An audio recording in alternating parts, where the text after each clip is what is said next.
Good morning, everybody. So welcome to the last day of TechEd Europe. Um, so this is a session about developing hybrid applications with BizTalk server and service bus. How many of you are familiar with both BizTalk server and service bus? Okay. So some of them are new to one of these technologies. So hybrid means different things to different people. So in the context of this particular discussion, hybrid means connecting between BizTalk server and service bus.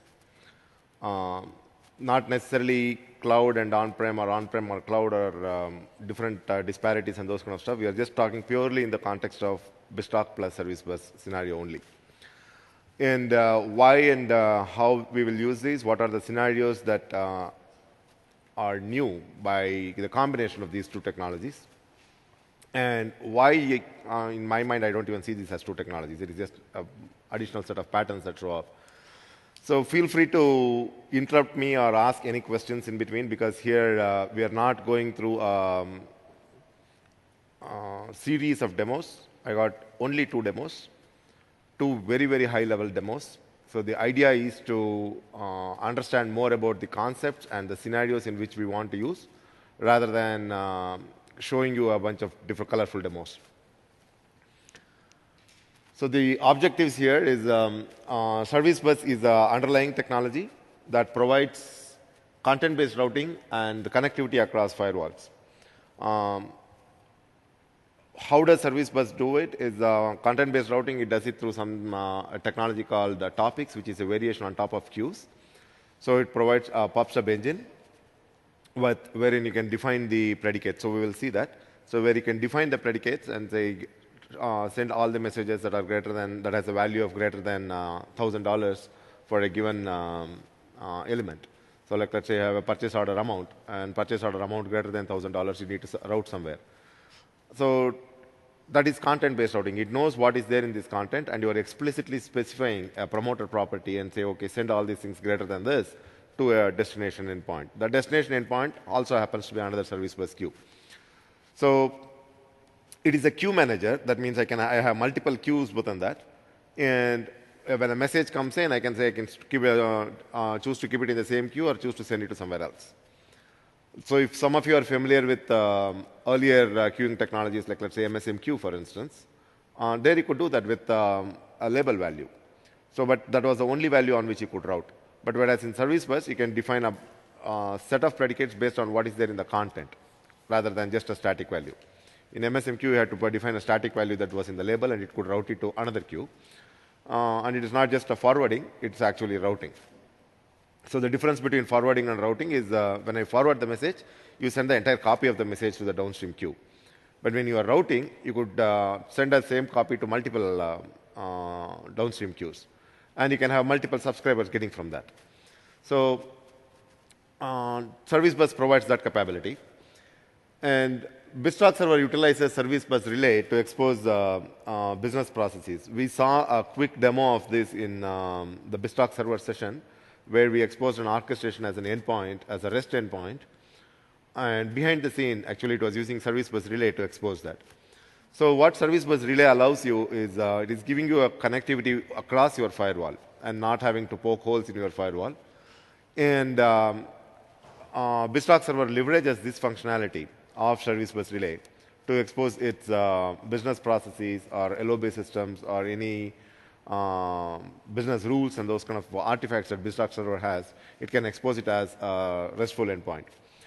This functionality is not new to BizTalk, the ability to expose its artifacts as a web endpoint. What's new here is with the addition of service bus relay, you can access it outside of your firewall. Earlier, you could access it inside your network, right? So it could expose itself as a WCF endpoint. So your other applications inside of your enterprise could access it.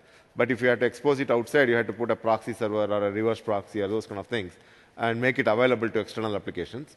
But now with service bus relay, you don't have to do any of those things. So the relay allows you that across the firewall connectivity. Third one is you can implement a scalable store and forward scenario. This is where we will be spending some time today, because this is a very powerful concept, especially useful in many of large-scale BizTalk server implementation. I will show you a demo of that, and we will see how using a queue enables that. Once again, this is not unique to Service Bus implementation. This is just an implementation I'm showing on top of Service Bus. You can use any queue for this.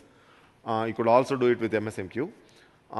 We are just showing it as an implementation on top of Service Bus. The last one is BizTalk Services leverages Service Bus Relay to connect to on-prem systems.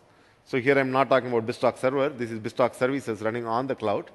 If it needs to access on-prem LOB systems, once again, it needs to go across firewall. So we have a local service called BizTalk Adapter Services, which is acting as your local proxy on-prem, connecting to the LOB system, exposing that endpoint across the firewall using Service Bus Relay. So we will see a demo of both of them. That is ability to do store and forward and ability to do Service Bus Relay. So this was something that we saw quickly yesterday. I want to do a quick recap and set the context on why is this important. Service Bus is a foundational technology. It is not an end product by itself. It is more of it, you use it in the context of something else, right?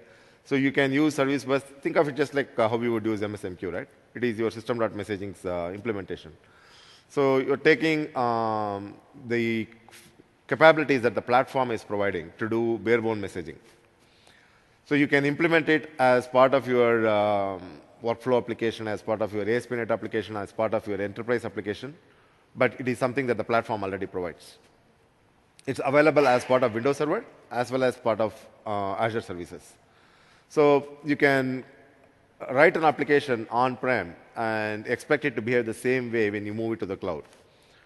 And you can implement the queues and topics, and relay is not relevant in case of a server, but queues and topics, and move the same thing to the cloud, and it behaves the same way because it's the same code base. So in that context, we are telling that there are so many of these messaging technologies available within integration stack. We should look at them all as a combination. It's not like one versus the other. It's a combination of all of these things. So it could be as simple WCF messaging, or as complex as BizTalk server messaging. Complexity in this case is based on how much of code that you need to read, that you would be writing, and how much of the capabilities that the platform is providing, right? So in case of, if all I want to do was just receive from one end and sending it to another end, yes, you can do it through WCF messaging, or you can do it with the MSMQ messaging, or you could do it with Service Bus Relay or Service Bus messaging. And we need to understand whether is it a synchronous pattern or an asynchronous pattern. And we also need to understand, do I need to go across multiple security boundaries and firewall boundaries? And is there a need for message repair and resubmit? Those kind of things are the pivotal drivers for choosing one over the other, or a combination of them. So here let us look at what are the various Microsoft integration scenarios and what is it that we are focusing on today. If we look at the integration scenarios, it says most of the application integration today continues to happen on-prem, because most of the LOB systems that we are talking about continue to live on-prem. Having said that, we are talking about enterprise integration, and we need to be able to integrate across enterprises also. So that means the LOB systems are still on-prem, and they will continue to be on-prem. We need to have an ability to connect between these systems and across these systems. Today, we will be focusing specifically on these aspects. That is, how do I harness the cloud for elastic compute and access external applications? So that is, instead of moving these applications to the cloud, is there a way that I can use the capabilities that are there on the cloud for my on-prem applications? I'm not moving these things out, because these LOB systems cannot move out, at least not in the near future. So how do I leverage the elasticity of the cloud without having to move my applications there? And leverage the cloud for scale and high availability and disaster recovery. So that's one other area that that's of significant interest, especially in with what the cloud offers, is high availability and disaster recovery. That means I should be able to store it in some location so that I can subscribe it at a later time and not have to worry about what if that storage goes down. So I should have a way of replicating it across geographically and still provide that kind of an high availability.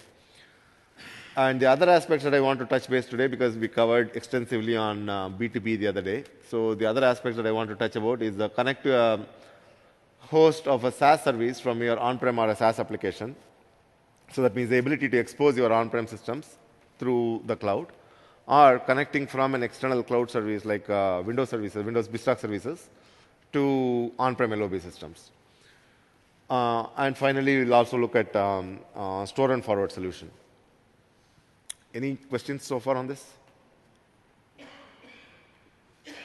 All right.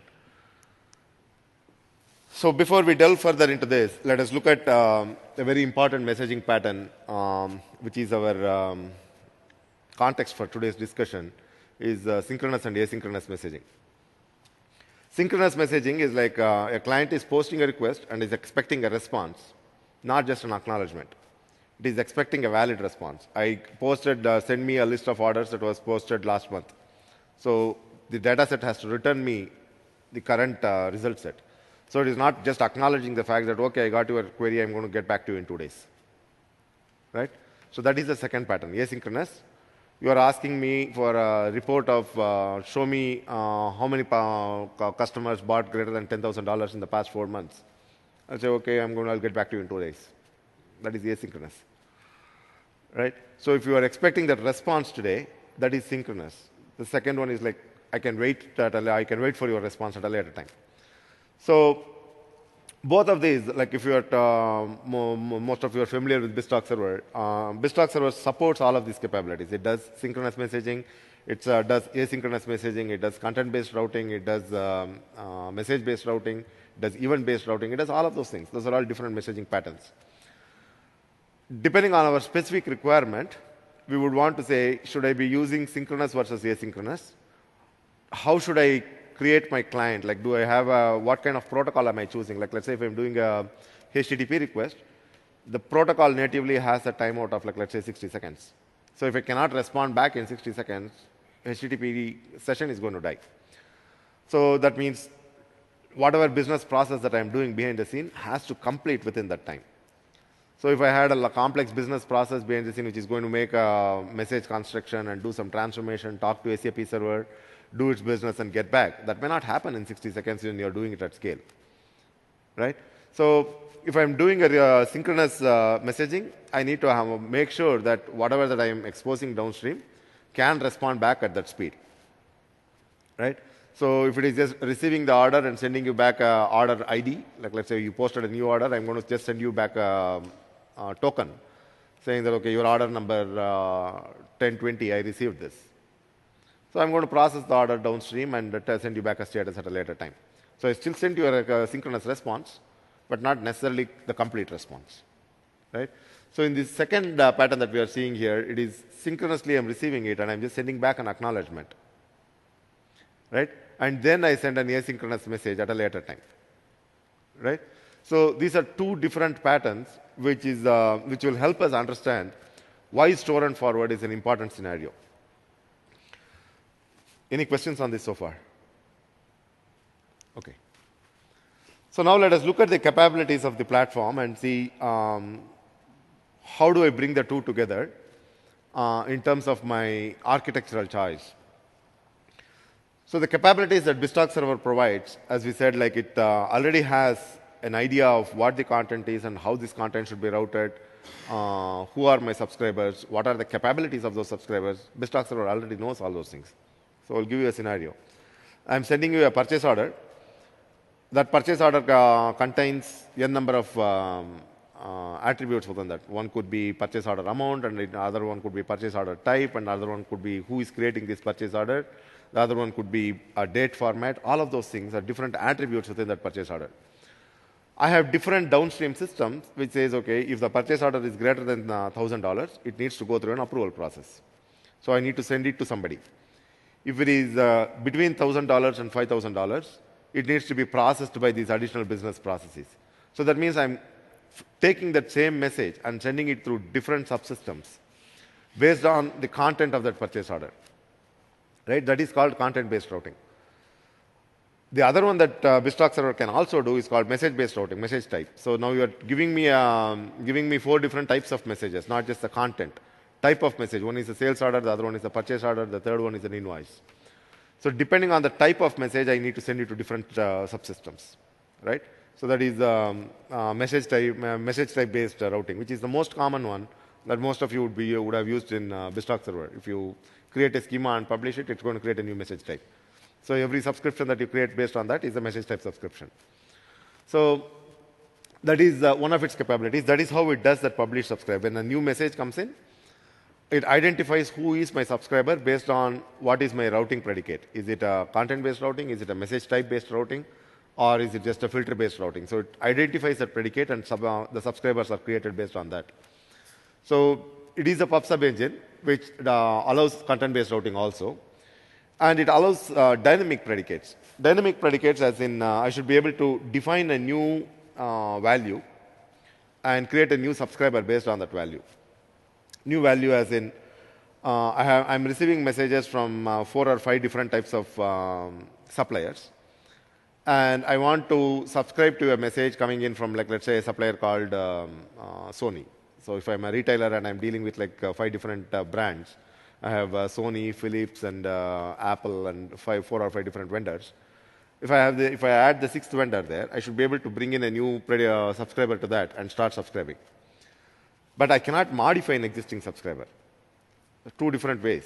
I can create a new one. That is, add a new one for an incoming flow. But can I modify something? Instead of Dell, can I change it to Sony and expect all downstream system to behave on that? BizTalk server says no, because all of those downstream systems may be in the middle of doing something else. I cannot suddenly go and change it. So we can delete this and add something, or just continue to add something and choose not to publish to this. But once it is published, those subscribers you cannot change, right? So that is how BizTalk server's implementation is. But there may be scenarios where you may want to go and change that predicate. Like, let's say whoever that vendor was is now out of business, but has been now taken over by somebody else. So can I retain everything else the way it is and just change that predicate, right? So there may be scenarios where you want to do that, but that is a different implementation, right? So BizTalk server's implementation says that no, once it is defined, you cannot go and modify that. You can choose to delete that, but you cannot modify that. Then there is BizTalk server also supports something called as pipelines and business processes. Pipelines, I think most of you might be familiar with this. It receives a message and it allows you to enhance that message and allows you to do some transformations on that and allows you to do some routing based on that transformation. That means it is acting on not just in terms of reading what's in that message, it is actually able to modify that message itself, right? So that's a very different scenario than when we say it's simple routing. I received a purchase order, I modified it into an invoice, and then I routed it, right? So right in the receive itself, I apply a transform. So the outbound of the transform is a completely different message than the one that I received. So I'm not routing what I received, right? So that's a basic differentiator between simple router and something like BizTalk server, which can transform the message on the fly and then route it. It can transform it, and based on the transformation, it can figure out that this content is different, so I'm going to route it somewhere else, right? So coming back to service bus side of it, it has 3 basic artifacts. One is a queue, the second one is a topic, the third one is a relay. So the queue and topic are in the same family, and the relay is the second one. And then you also have notification, which I haven't listed there. So for the purpose of this discussion, let us understand between a queue and a topic and the differentiation of that. How many of you are aware of it? Okay, few. So if you were to look at, compare and contrast this with any other queue server, like let's say MSM queue, for instance, it can receive a message and put it in a first in, first out stack, right? It's a FIFO stack. And you can peek a message or you can read a message. Like let's say I put in 10,000 items in a stack, I can peek a specific message and say, okay, I'm not going to receive that, I'm just going to see what's in there. And I can move on without actually pulling it out of the stack. So I can move on without actually receiving, pulling it out of the stack. So I can move on without actually receiving, pulling it out of the stack. You cannot pull a message completely from the in between. You are going to be first in, first out. So it's going to pull it from the, put it here, so it's going to pull it from the bottom of the stack, right? So messages get piled up on top of it. So now, as a queue manager, it supports all of the standard queue protocols that AMQP supports or Service Bus queuing protocol supports, message queuing protocol supports. So now, it allows you to encrypt a message. It allows you to set a time to live for a message. That means I posted some 1,000 messages, and I want to set an expiry on that. If somebody has not consumed it by that time, you don't have to maintain that because it is blocking the other ones on top of it, right? So I can set a time to expiry, and I can also set a time to deliver. So all of those things are queue-specific attributes or properties that you can set. Within the queue, you can define if the message contains something, I need to be routing it through somewhere else. That is just a forwarding of that queue, right? But the second aspect of it, which is the topic is just a endpoint for a bunch of downstream queues. So think of it like a collection of queues for which you have one endpoint at the top. So you are not posting directly to that individual queue. You are posting to the top level topic. And these individual queues are telling that, okay, what if the incoming message contains so-and-so attribute, send it to this storage called subscription queue, right? I can have many number of such subscription queues, and you are just posting to one endpoint, right? So now let's say in our previous example where I had, where I was receiving from 4 different vendors as a retailer, I have one endpoint to give to every one of my vendor. So if you are Sony, if you are Hitachi, if you are Panasonic, if you are Apple, you just post your invoices to this one endpoint. So from that endpoint, I'm going to put it into 4 different queues or 5 different queues based on what the manufacturer's name is. So now all my invoices are sorted based on the manufacturer, right? So from there on, I can go to one level further and say, for this manufacturer, there's these various brands. Sony has this Bravia brand, it has some other brands. So based on individual brands, I want to go to the next level. So the message router in this case figured out what is that incoming message, and you have specified, as a developer, you have specified, I want this message to be routed based on this value, right? So then it routes it to our downstream system. I can go and change that value at any time. That means it is not a defined predicate. I can go and modify that predicate. Right? The difference between BizTalk server and Service Bus here, in BizTalk server I had defined it. I cannot go and modify it. I can go and delete it and create a new one. But here I had originally defined it as Dell, and now I want to change the Dell to HP. So all the downstream systems who were receiving from Dell, they were not receiving from Dell. They were receiving from that queue that contained Dell messages. Right? So now I changed that queue's name from Dell to HP, or the queue's predicate from Dell to HP. All HP messages are also going there. And all the downstream systems that were reading from that queue can now read HP messages. Right? So that's one differentiation between content-based routing implemented by Service Bus and same content-based routing implemented by BizTalk. Right? Now let us see how we can take advantage of these 2 different patterns. Right? Let me know if I'm going at the right level or if you want me to change it at the product depth or breadth or whatever it is. So is this the right level that you guys are expecting?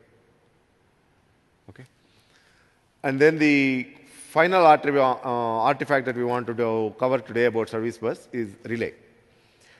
Relay, as we talked about, is about making endpoint on the cloud available that allows the incoming request to go through the firewall to a downstream system.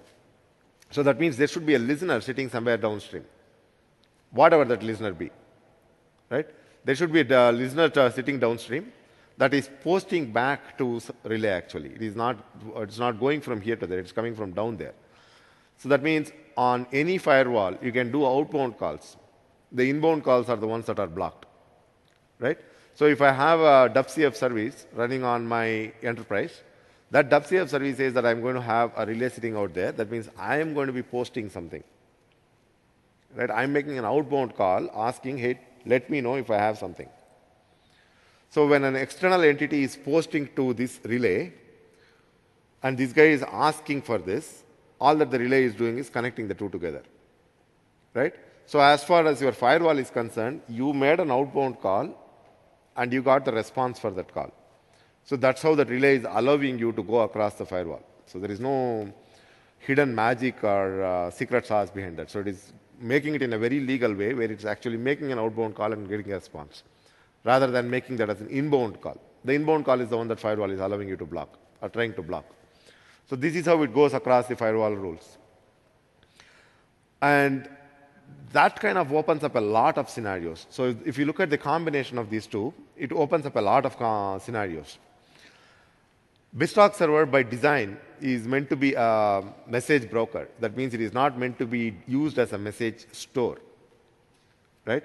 It is a message broker and a business process manager. So it receives a message. I tend to take this example of a post office for explaining BizTalk server. A post office can handle many types of messages from anybody to anybody. Post office doesn't really care who is posting this message to whom, unless you are in a blacklisted thing. So it is going to take anything that you give, and it is going to deliver to whoever you are asking him to deliver. And it doesn't really care what's in that content either. But you can choose to tell the post office that this is a first-class mail, and it needs to be handled in a fragile manner, and it needs to be delivered by this time. So you are choosing to tell, when you are posting that message, you are choosing to tell what's in that message, how it should be handled, by when it should be handled, all of those things. Post office can choose to honor it, and it might say, hey, this is holiday season, it's my peak season, I cannot do it in 2 days, because there are so many things that are waiting. And there are lots of people who want to be done it in 2 days, so I cannot do it, or it's going to cost you more. Post office can choose to say that. Same way, BizTalk server also can choose to say, hey, there is an SLA that I'm going to try to manage for message delivery. You can tell me a message priority and all those stuff. I'll try to meet that most of the time. But if there are scenarios where I've been flooded already, I cannot do that because I have a common store. And it's only so many endpoints that I can reach at a time. Once again, coming back to this post office example, you can say, hey, I'm going to send you 100,000 messages, but the guy who is going to receive it at the other end is out of town for 2 months. You keep retrying. Post office says, no, that's not my job. I'm not going to keep retrying. I'm going to post him a voucher telling him that, okay, you come and pick it up whenever you are in town. Right? I'm not going to keep going to his door every day for just carrying 100,000 letters, right? So I need to have a way of telling that, okay, I can do a scheduled delivery at a later time and don't try until such time. So that guy has already told me he's out of town for 2 months, so I'm not going to try until such time. So all these things will be put in a locker, and I'll go back after 2 months and pick it up from there. So that is scheduled delivery. There again, you are not using post office as your storage house. You are using post office as a forwarding agent for you. Right? So the next scenario is, if you keep dumping messages on post office and not deliver at all, one fine day post office will choke. If everybody is just delivering messages to post office and not taking it out of it, one fine day post office will choke. It cannot scale. It doesn't have that kind of a storage mechanism. It is meant to receive messages here and send it out. Same way, same things could happen with BizTalk server. Right? You are just posting messages on it, and the downstream system is down for the next 1 week. So everybody else will come to a screeching halt because you are just choking that one central system. Right? So if you have a need for store and forward, that means you know that your incoming orders will be coming in at a rapid rate throughout the day, but your downstream system who is going to process those orders are available only between 8 and 10 in the night. Let's say you are on a leased SAP system. So the lease says that your SAP system will be available only at 8 p.m. So the guys who are sending orders throughout the day, all that they are expecting is give me an acknowledgement of the order and I am on my way out, the original async message that we talked about. The web application can post its order and it can go out. So the SAP system will come at 8 in the evening and just process all these orders in 2 hours' time. So I want to be able to store all these messages as they come in and process it when my downstream system is available. So there is a need for the store and forward in certain scenarios. But using BizTalk server as a store and forward agent is not the right choice. Is that clear? So the scenarios that it lights up is store and forward and connectivity across firewall boundaries, and the ability to modify subscriptions. So the combination of these two gives you these new scenarios.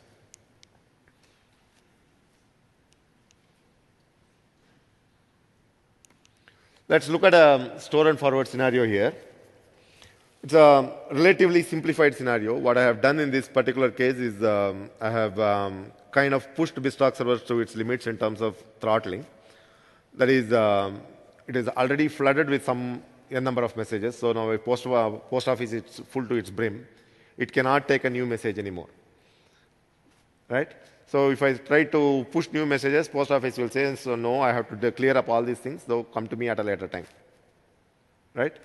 So now, if that client happens to be a HTTP client, I'm posting a real $100,000 order, and post office says, no, I cannot accept it. So as a business, I lost that order. All I wanted was like accept that order, put it in a queue, and process it at a later time. Right? Because BizTalk server already shut its mouth, shut its door, saying that no, I cannot accept. I have throttled on database size. Right? There is so much message, things that are piling up on me that I cannot process anymore until the downstream system comes alive. So that's the scenario that we are in. And let's see how do we go about all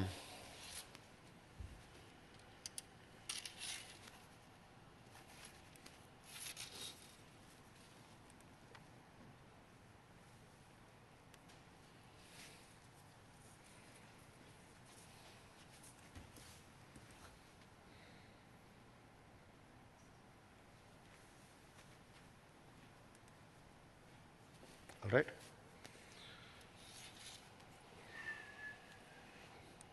So this pool is my central post office here. So there's nothing really fancy here. All you see is like SSMS and a console application, that's all. Nothing really fancy. So I have loaded BizTalk server with some 62,000 messages. And that has hit the throttling limit of database size. So the scenario that I have here is one receive location and one send port.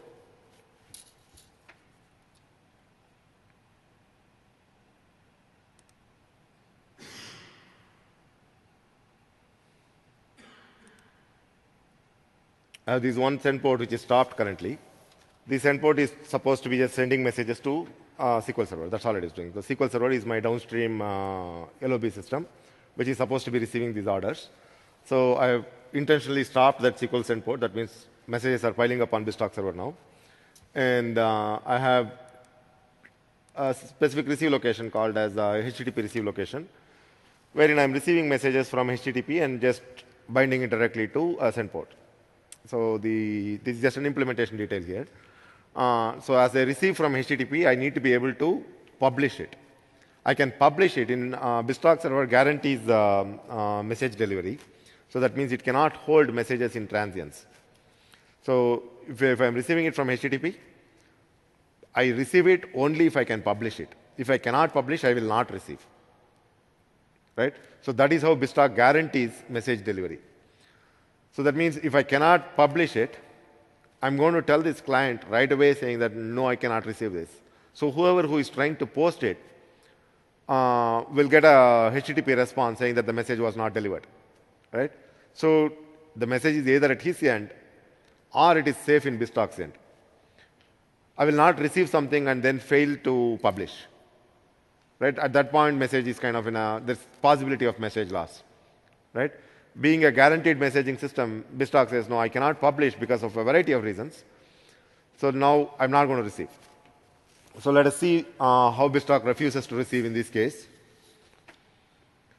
So I have a simple load gen application which is trying to push messages. So if you look at this, all of these messages are, the previous run is telling that I'm dropping this. I cannot publish. Oh, I'm sorry. Where am I? Here.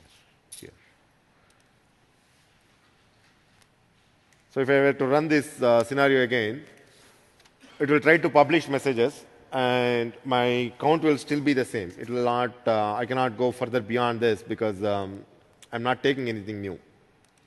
It is at 62,717. It will continue to be at this. So all of this post that is coming in, BizTalk is refusing to take that. Right? So this is irrespective of the protocol. So I'm just using HTTP as an example here because it's the easiest one to show. Because HTTP is expecting a response. I'm doing a request and I'm expecting a response. It's trying to do a synchronous post. So it's the easiest client to show, and it will fail immediately, saying that I don't get a response, so I'm failing. So how do we solve this problem? I can go and start SQL send port now and make the problem go away, right? So that means my LOB system immediately kicked in and everything started working. But that's not the point. I cannot scale my LOB system beyond what it can do. Assume that this was a complex SAP system doing something, and I cannot just dynamically go and scale it. So here, if you look at it, the rate was 0. It could not send any one file, right? So it was trying to publish like some 1,000 requests. None of them went through. If I need to send this, the alternate way of doing that is I'm going to continue to send it to somebody who can receive and not have to worry about processing. In this case, BizTalk is trying to process that incoming message. It is not a dumb postman. It is receiving it and trying to do something with that and trying to send it to a downstream LOB system. So that is where it is trying to say, hey, I'm not a storehouse.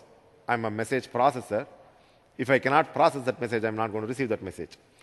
So now I need to send it to a dumb storehouse who does not really care about what that message is. All I want him to do is just receive it. Right? That's a queue. Right?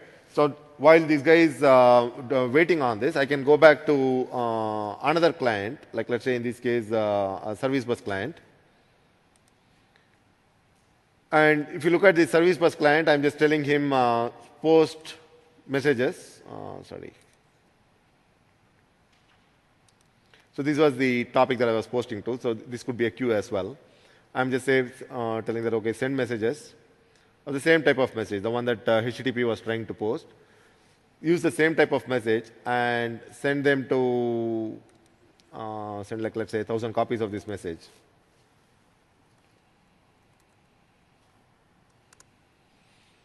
I can send as many as I want here and just say, go ahead and send them. Service bus doesn't care. Right? All it is doing is like, okay, service bus, this is a service bus client, right? It is posting to the queue. So the client just keeps posting. All that service bus is doing is, okay, give me and just I'm going to put it in a queue. I'm not doing anything with that. Right? BizTalk is continuing to be receiving from here, but once again, BizTalk is not receiving anything because the guy is in a throttle state. Right? I still have this receive location for service bus enabled on BizTalk side, just like we had the HTTP receive location enabled. I still have the receive location for service bus also enabled. But if you look at it, my queue did not go up either. I'm still at 62,717. But where did all those 1,000 messages go? They are sitting in the service bus queue. Right? So what we have done is we have just decoupled the problem and saying, okay, instead of posting directly to the message processor, I'm posting to a storehouse in between. So now once SQL gets online, all these messages from Service Bus will get cleared up. Now let us see that if you go to Service Bus Explorer again, now that we are done sending these messages, you can see them sitting here in this queue. 999 messages are sitting there. So now I'm going to just go ahead and start my send port on SQL. Let's assume that BizTalk is now returning to its normal state on send port.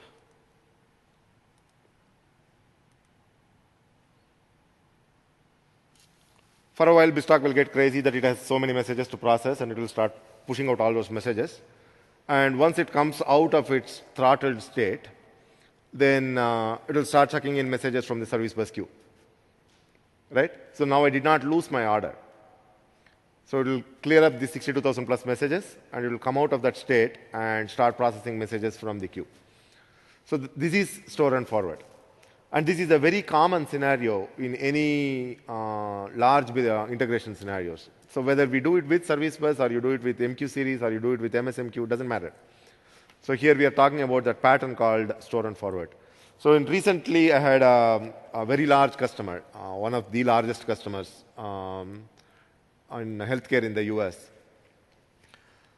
We scaled out the system because their scenario was these are healthcare messages that are coming in continuously throughout the day from various hospitals, like 100 plus hospitals. I cannot afford to lose that message, no matter what. It's a healthcare message. I cannot afford to lose that message. And it needs to be routed immediately. So that was pretty much the requirement. And then there is a whole lot of downstream systems which have disparity in their processing rate, right? Some of them can process at a higher rate, some of them can process at a different rate and those kind of stuff. But the goal was to receive those messages. The rate at which it is receiving is close to 30 million messages every single day, 24/7. You cannot stop that, right? And it needs to be highly available, it needs to be highly scalable, and you also need to have the ability to say, hey, some particular thing just went nuts today. There was, like, let's say, some disaster in some area where people started flooding into a hospital. So I need to be able to scale on demand at that level. This is beyond 30 million MSA, 30 million a day. I have 4 BizTalk servers, right? So with 4 BizTalk servers, you have downstream SQL system, you have downstream orchestrations, you have downstream SAP systems. There are a variety of them, Epic systems, Lawson systems, there are a variety of them. Each of them have their own ways and means of dealing with these messages. So the challenge was to be able to receive it at that rate and deliver it based on these independent individual downstream systems abilities. The current implementation is based on MSMQ. We haven't even implemented Service Bus yet. So it is based on BizTalk 2010 and MSMQ. But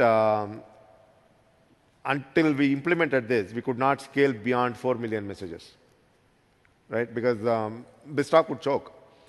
If I start sending at that rate, if the downstream system cannot do that, like we saw that, like the BizTalk stopped at 65,000 messages in this case, right? Because my backend SQL is really, really small. But if I had put a scaled out SQL system, it could go up to, like, let's say, a few 100,000 messages instead of 60,000 messages. But definitely it cannot scale at million messages, right? But there is a need for receiving these million messages. So it was a simple MSMQ. Just we had about like 4 different queues in MSMQ, and we were able to do that. But that means it was just a different messaging pattern. How you implement it, the architecting part was different, that's all, right? So we need to understand the capabilities of the underlying infrastructure and choose that architecture accordingly. So that's the overarching message here. So now if you want to go back and see here,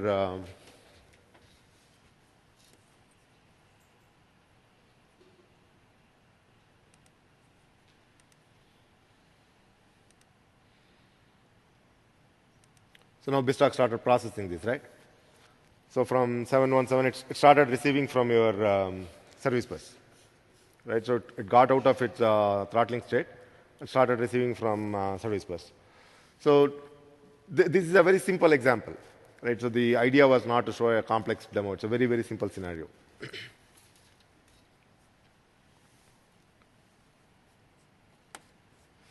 So the next one is the other day we also covered about what is this? This one.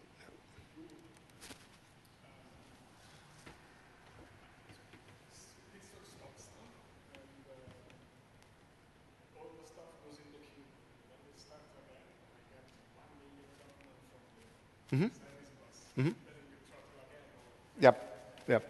Great question. So the question was about, like, in this case, BizTalk was stopped. We had about 60,000 messages, and we came back and it started. And, like, let's say if I had continued to pile up, like, let's say, 1 million messages on the queue, and when BizTalk comes back, is it going to suck in all the only 1 million messages and throttle again? So the answer is, BizTalk is in a pull mechanism here. And messages are not being pushed to BizTalk, right? BizTalk is receiving from there. I can receive at the rate that I can process, right? So it's independent of the storage. It could be FTP for all you care, right? So as long as I am pulling, I can throttle and receive. In this case, BizTalk had throttled on database size, right? Somebody has pushed so many messages, and the engine was forced to throttle on database size. Once I throttle on database size, I'm going to stop everything else I'm doing, right? Because BizTalk is very, very sensitive for message guarantee.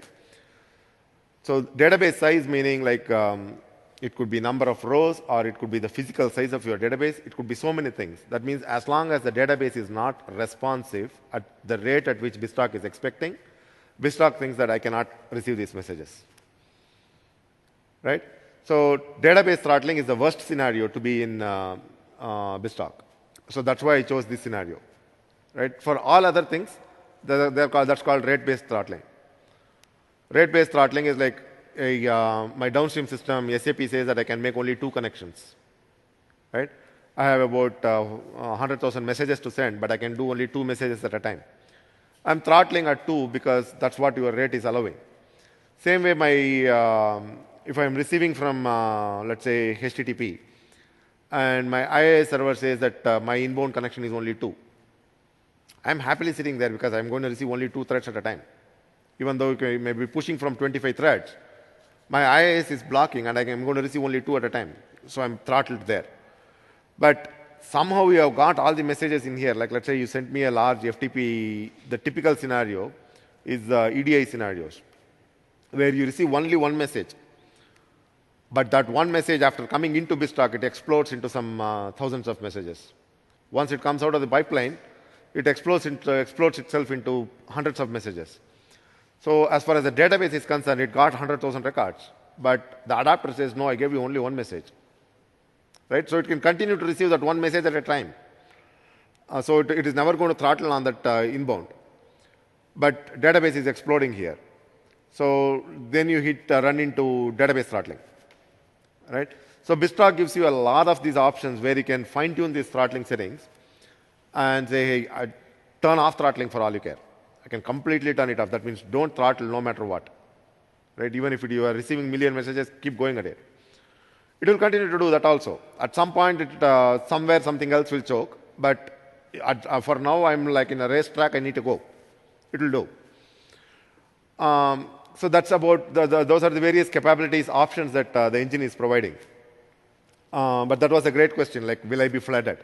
As long as I'm polling, I will throttle on that first. Right? So because there could be multiple receive locations from where I'm receiving, if I don't throttle on this one guy, others will suffer. Right? So I'll throttle on this one so that others will continue to be receiving.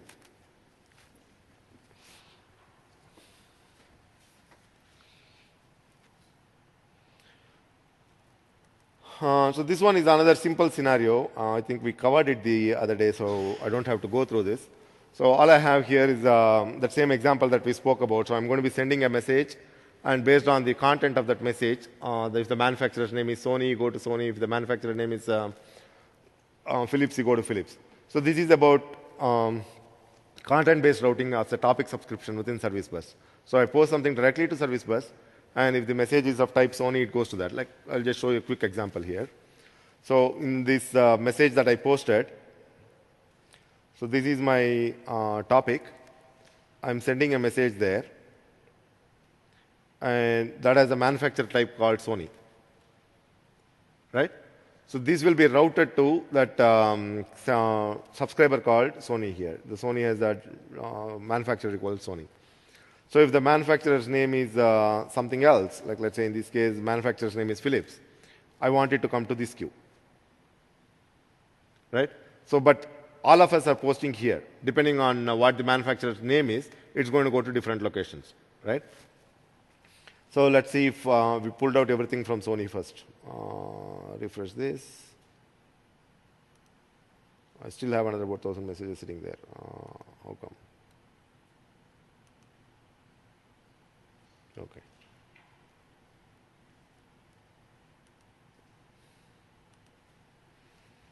Really? Okay, let me send it to Dell.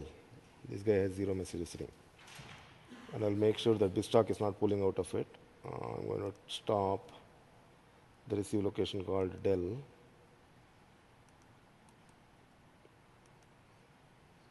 So when something comes into Dell, we can go back to Service Bus and see that. Right? So now let me go here and post a message. And say instead of Sony, I want it to be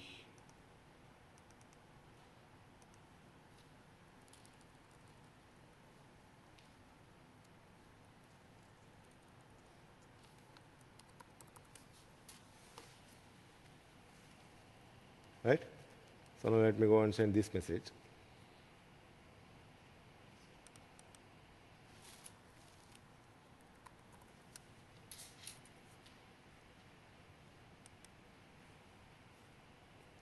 So let's go back to the view.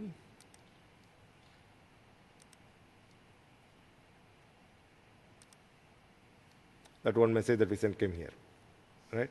So I posted it to this location. The topic just said, I have this subscription, so go to this subscription.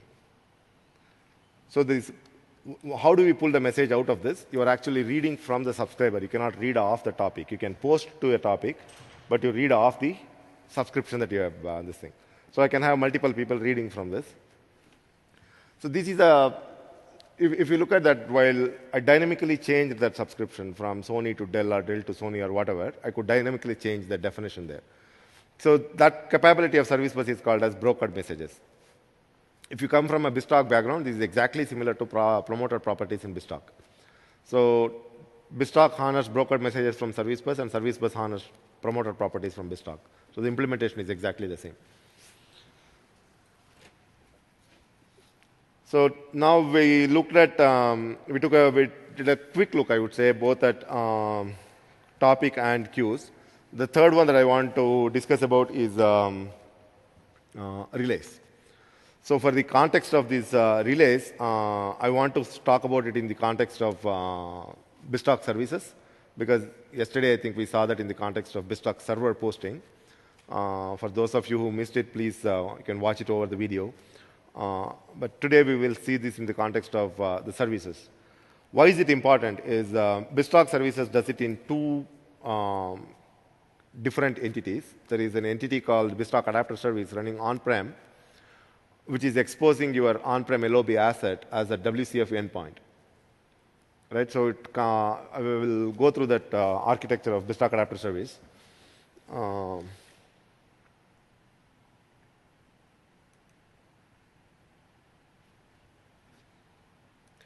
So what we have here is a simple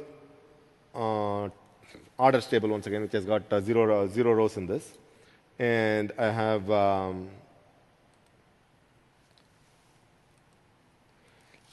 bridge on BizTalk adapter service, wherein I'm receiving an incoming message and routing it to a SQL endpoint. Right? So the SQL endpoint is my on-prem endpoint. I'm receiving that incoming request over some HTTP post or an FTP post or whatever. So the deployed service bridge itself is running somewhere on the internet, on the cloud. So I need to come across the firewall into my network domain and access this SQL server to post that message. So how does it do that is once you install the SDK for BizTalk services, you get something called as BizTalk adapter service. If you look at this, it's a HTTP local host address. You see this? It's a local host address, and you can see that here, inet ngr.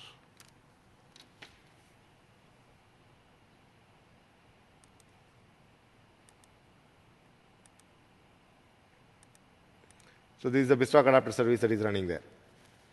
So this is running on your local IIS server. So everything that I define within my LOB systems, it is just going to create a new WCF endpoint here. Right? So this WCF endpoint, I can hit directly localhost and do that. But now the need is to get it from some external service. I can choose to expose this WCF endpoint directly on the relay. Right? So you can post to the relay and you can still get it here. The difference is BizTalk is acting as not just a postman, but it is also doing this transformation and message normalization and protocol normalization as it goes. So when let's say in this case, I have exposed it as a WCF service, I need to post a message that is conformant with the way that SQL is expecting. In this case, my LOB endpoint is SQL. SQL is expecting it like an insert into table, blah, blah, blah. Right? It is expecting it in that format, along with the SOAP action header and all those kind of stuff. Only then SQL knows what to do with that. Otherwise, if you just give it a regular XML file, it has no clue what it is. So I can post directly to the relay as a insert message, and SQL will do exactly the same thing. But BizTalk is, in this case, BizTalk services on top of it is, from the bridge, I'm receiving a web request, which may or may not be conformant to the way that SQL is expecting, right? So the bridge is normalizing that message by transforming it into a form that it makes sense to SQL, and adding the associated SOAP action headers that need to be executed. That means I could be sending an update message, I could be sending an insert message, I could be sending a delete message, I could be calling store procedures. I can do a whole lot of stuff with my LOB system. So depending on what action I need to take on that, I need to specify that in the action header, because it is going in as a SOAP request along with the WCF payload, right? So that is what that bridge is doing while posting that message. So here, if we go back to this, I receive this incoming request, and let's look at what the bridge is doing. It could be receiving one of these three types of messages.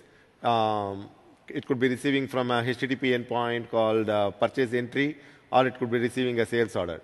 Depending on what it is receiving, it is going to apply a transform order to SQL in this case. So it received a sales order, a purchase order, and it transformed it into a way that it makes sense to SQL. Right? So the incoming message could be of different types. A bridge normalized it not just at a message level, but it also normalizes at a protocol level, because now it knows that I'm going to talk to SQL. That protocol normalization is also happening because the incoming request came over HTTP or FTP or whatever. So it is now going to transform it into a way that it can communicate with SQL. So I have to pass it the credentials required for connecting to my LOB system. And if there is a batching associated with it, I need to honor that. If there is a transaction associated with it, I need to honor that. All of those things are taken care by BizTalk and BizTalk Adapter Services. So let us see how this works. Add some nice animation for that.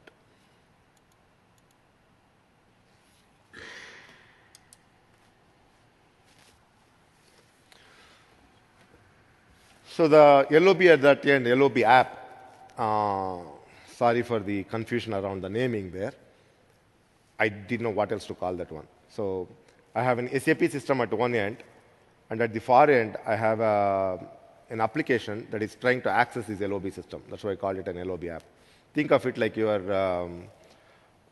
payslip application or a paystub application or one of those things, which is accessing your LOB system. So it is an application. So that application is on the cloud side of it. And on the on-prem side of it, I have my LOB system, which is SAP system, and BizTalk Adapter Services. On the equivalent of this BizTalk Adapter Services on the cloud is Windows Azure BizTalk Services. And on the on-prem side of it, I'm using Visual Studio to define my pipeline. So the vector that you see there is we went through it multiple times. So let me repeat that again. It is validate, enrich, transform, enrich, and route. Right? So I'm going to receive an incoming message. I need to know what type of message it is. It was a purchase order or a sales order, what type of message it is. I can enrich that message. I can transform it. I can enrich it further if required, and I can route it. So I'm going to define that pipeline on my Visual Studio and deploy that to Windows Azure BizTalk service on the cloud. And then I'm deploying my let me go back here. Deploy that vector pipeline, and then go ahead and deploy that service bus relay, and then deploy the service on the adapter services side, right? So all these three artifacts got deployed once I defined that pipeline and the connectivity to SAP, right? So now, when the message flows from the LOB system, it comes to BizTalk Adapter Service, which in turn posted it to Service Bus Relay. Service Bus Relay redirected that request to BizTalk Adapter Service running on your local IaaS, which in turn executed that request on your SAP system. Your SAP system returns that request, response, and it goes the same channel. Right? So now if I want to add another LOB system, everything else remains the same. I added another LOB system, and like in this particular case, I'm adding IBM AS400. So I need the capabilities of BizTalk server and HIS server, right, to connect to AS400 server. And that goes through the same route. I can access service bus relay and WAPs and my LOB system.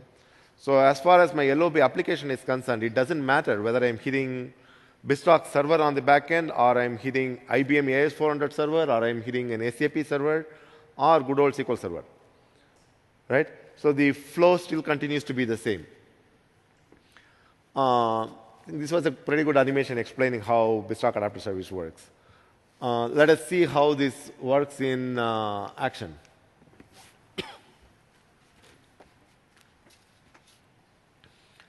So once I have installed the SDK, I see localhost here, and I see that out of the box I have some 1, 2, 3, 4, 5 different type of adapters. I can choose to define a new endpoint for this adapter and say add whatever target that I want. So in this case, I'm connecting to my local SQL server. So this wizard is the same, whether you are doing it on the server or you are doing it on the service. Irrespective of the transport or irrespective of the adapter, this wizard interface is the same. So now I can define what is my endpoint. So there are only... Oh, oops. Is that better now? Okay.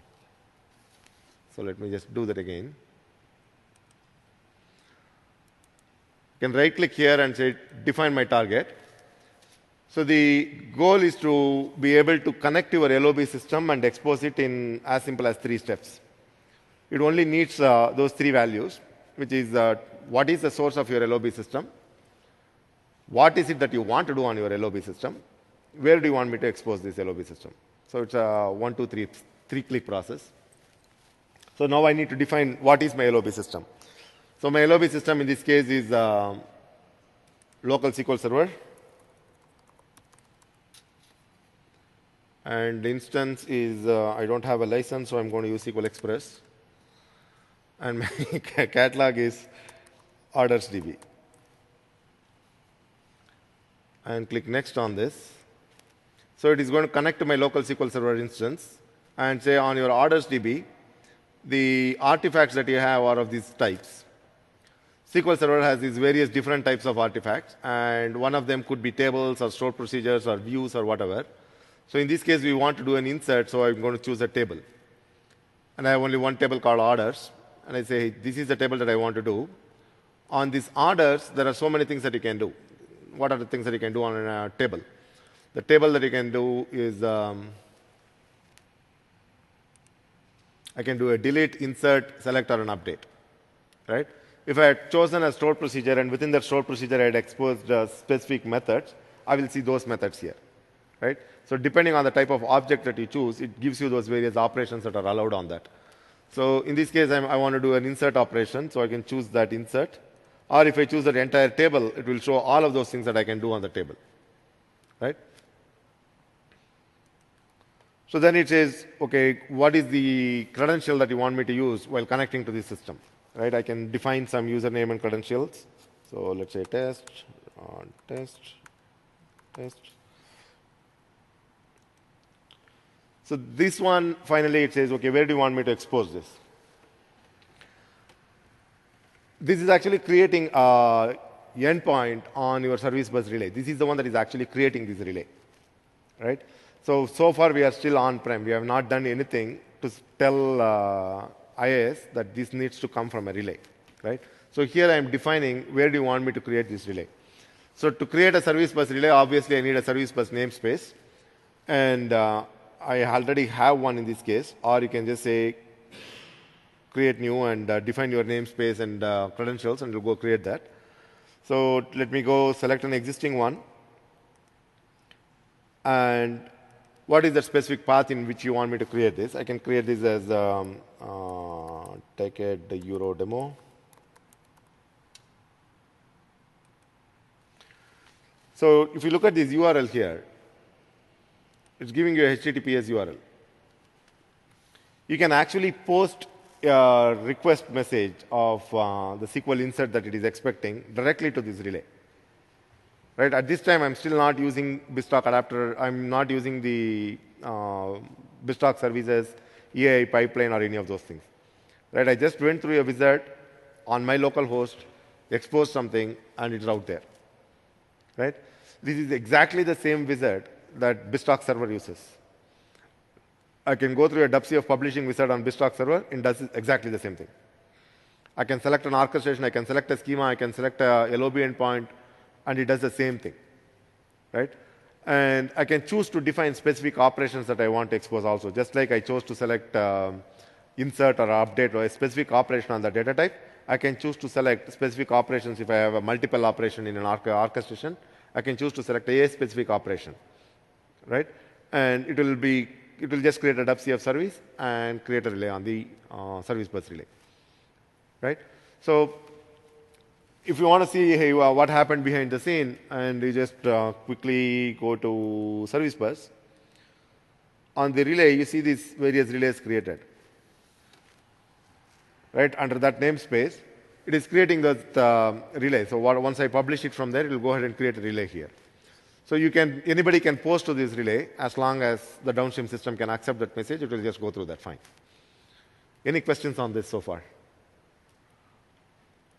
So because with this one functionality, we significantly elevated the capabilities of BizTalk server, not only to publish messages or publish artifacts within its store, it can actually publish it to an external consumer. And that external entity doesn't have to worry about what type of systems that you have behind the scene. Like in that slide deck that we saw, I could be exposing an SAP system, or I could be exposing an AS400 system, right? So the customer doesn't have to know. Like let's say if I had a credit card validation system on AS400, customer doesn't have to know that it's a COBOL system running on AS400, right? So he just says, validate my credit card and send it across.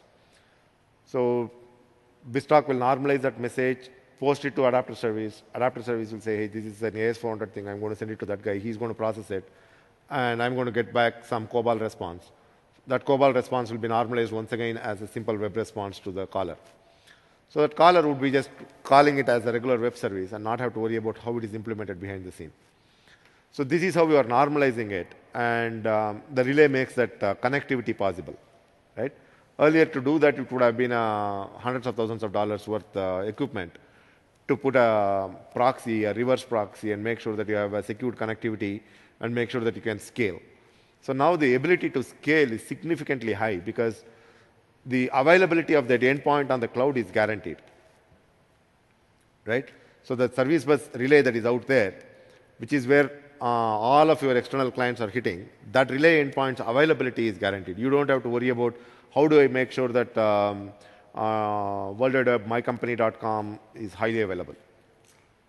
That is relay's problem, right? So the service bus service takes care of making sure that relay is available.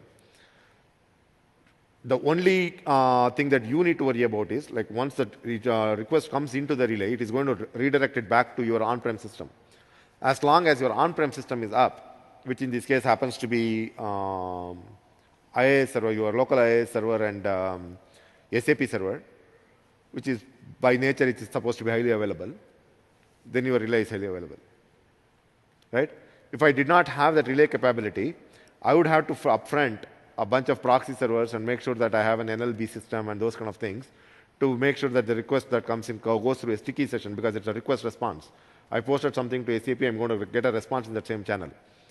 Right? I cannot move it out. So once you put a sticky session on top of your NLB, your ability to scale has significantly come down. Right? So that's the advantage of the relay.